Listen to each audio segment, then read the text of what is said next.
Branded belt, ಒಂದಷ್ಟು ವಿದೇಶ ಪ್ರವಾಸಗಳು, ಒಂದಷ್ಟು ರೋಟ್ರಿ ಇಂತಹ ಕ್ಲಬ್ಗಳು ಇವೆಲ್ಲವೂ ಮಾಡ್ತಾರೆ. ಆದರೆ ಇಲ್ಲಿ ಒಬ್ಬ 10 ಕೋಟಿ ಒಡೆಯ ಇದ್ದಾರೆ. ನೀವು ಅವ್ರನ್ನ ನೋಡಬೇಕು. ನೋಡಿದ್ರಲ್ಲ, ಚಡ್ಡಿ ಮತ್ತು ಬನಿಯಲ್ಲಿ ಇದ್ದಾರೆ. ಅರೆ 10 ಕೋಟಿ ಒಡೆಯ ಯಾಕಪ್ಪ ಚಡ್ಡಿ ಬನಿಯಲ್ಲಿದ್ದಾರೆ ಅಂತೀರಾ? ಅವ್ರನ್ನ ಬಿಡಿ, ಅವರಿರೋ ಜಾಗ ನೋಡಿ ಬನ್ನಿ. ಒಂದು ಶೀಟ್ ಮನೆ ಅವರಿರೋ ಜಾಗ. ಮತ್ತು ಈ ಜಾಗದಲ್ಲಿ 10 ಕೋಟಿ ಎಲ್ಲಿದೆ ಅಂತ? 10 ಕೋಟಿ ಇಲ್ಲಿದೆ. ನೋಡಿದ್ರಲ್ಲ, ಪುಸ್ತಕಗಳು 5 ಲಕ್ಷ ಪುಸ್ತಕಗಳ ಸಂಗ್ರಹ ಇಲ್ಲಿದೆ. ಇದಕ್ಕೆ ಹೆಸರು ಪುಸ್ತಕ ಮನೆ. ಇದರ ರೂವಾರಿಗಳು ಪುಸ್ತಕ ಮನೆಯ ಹರಿಹರ ಪ್ರಿಯ ಅಂತ.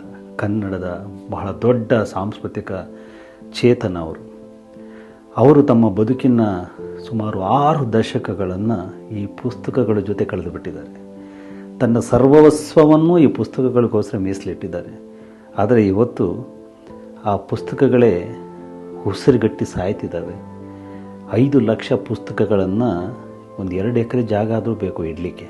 ಅಂಥದ್ದಿಲ್ಲಿ ಒಂದು 30-40 ಜಾಗದಲ್ಲಿ ಪುಸ್ತಕಗಳನ್ನು ಉಸಿರುಗಟ್ಟಿಸಿ ಇಡಬೇಕಾಗಿದೆ. ಬೆಂಗಳೂರಲ್ಲಿದ್ದಂತಹ ಜಾಗ ಅಲ್ಲಿ ಬಾಡಿಗೆ ಕಟ್ಟೋಕ್ಕಾಗದೆ ಮಾಲೂರಿಗೆ ಬಂದಿದ್ದಾರೆ. ಕೋಲಾರ ಜಿಲ್ಲೆ ಮಾಲೂರಲ್ಲಿ. ಇದುವರೆಗೂ ಒಬ್ಬ ರಾಜಕಾರಣಿ ಬಂದು ಅವರನ್ನು ಸ್ವಾಗತಿಸಲಿಲ್ಲ, ಅವ್ರಿಗೇನು ಬೇಕು ಅಂತ ಕೇಳಲಿಲ್ಲ. ಒಬ್ಬ ಓದುಗ ಹೋಗಿ ಅಲ್ಲಿ ಕೂರಲಿಲ್ಲ. ನಾವು ಕನ್ನಡವನ್ನು ಉಳಿಸಬೇಕು, ಕನ್ನಡವನ್ನು ಬೆಳೆಸಬೇಕು, ಕನ್ನಡ ಪುಸ್ತಕ ಸಂಸ್ಕೃತಿಯನ್ನು ಗಟ್ಟಿಗೊಳಿಸಬೇಕು, ಅದರ ಭವಿಷ್ಯವನ್ನು ಭದ್ರಗೊಳಿಸಬೇಕು ಅಂತೆಲ್ಲ ಮಾತನಾಡ್ತೀವಿ. ಆದರೆ ನಮ್ಮ ಪರಂಪರೆ ಹಾಳಾಗ್ತಿದ್ರೆ ಅದ್ರ ಬಗ್ಗೆ ಯೋಚನೆಯೇ ಇಲ್ಲ ನಮಗೆ. ಪರಂಪರೆ ಇದು. ಈ ಪರಂಪರೆಯನ್ನು ನಾವು ಕಾಪಾಡ್ಕೋಬೇಕಾಗಿದೆ. ಇಲ್ಲಿ ರ್ಯಾಕ್ಗಳಿಲ್ಲ. ಒಂದಷ್ಟು ಒಳ್ಳೆ ರ್ಯಾಕ್ಸ್ ಕೊಡ್ಬೋದು. ಒಂದಷ್ಟು ಜಾಗ ಕೊಟ್ಟರೆ ಈ ಪುಸ್ತಕಗಳೆಲ್ಲವನ್ನು ಚಂದ ಜೋಡಿಸಿಡ್ಬೋದು. ಓದುಗರಿಗೆ ಒಂದು ಅಧ್ಯಯನ ಕೇಂದ್ರ ಮಾಡಬಹುದು. ಮತ್ತು ಇಲ್ಲಿ ಇರುವಂತಹ ಪುಸ್ತಕಗಳ ಪ್ರತಿ ಹಾಳೆಯಲ್ಲಿ ಏನಿದೆ ಅಂತ ಹೇಳಬಲ್ಲ ವ್ಯಕ್ತಿ ನಮ್ಮ ಹರಿಹರ ಪ್ರಿಯ ಅವರು.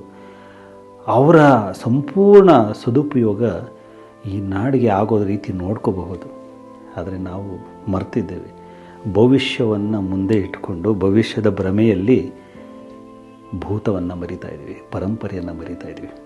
ಸಾಹಿತ್ಯ ಲೋಕದವರಾದರೆ, ಓದುಗರಾದರೆ, ಸಾಹಿತಿ ಆದರೆ ಒಂದ್ಸಲಿ ಪುಸ್ತಕ ಮನೆಗೆ ಹೋಗಿ ಬನ್ನಿ. ನಿಮ್ಮ ಅಗತ್ಯ ಪುಸ್ತಕ ಮನೆಯಾಗಿದೆ. ನೀವೇನು ಅಲ್ಲೇನು ಕೊಡಬೇಕಾಗಿಲ್ಲ. ನಿಮ್ಮ ಒಂದು ಹಾಜರಿ ಇದೆಯಲ್ಲ, ಅದು ಭಾಳ ದೊಡ್ಡ ಬದಲಾವಣೆಯನ್ನು ತರುತ್ತೆ. ಸೊ ಇದು ಕನ್ನಡಿಗ, ಕರ್ನಾಟಕದ ಅಸ್ಮಿತೆಯ ವಿಷಯ. ನಾವು ಹೋಗಿ ಬರಬೇಕು ಅಂತ ಹೇಳಿ ವಿನಂತಿಸ್ತೇನೆ.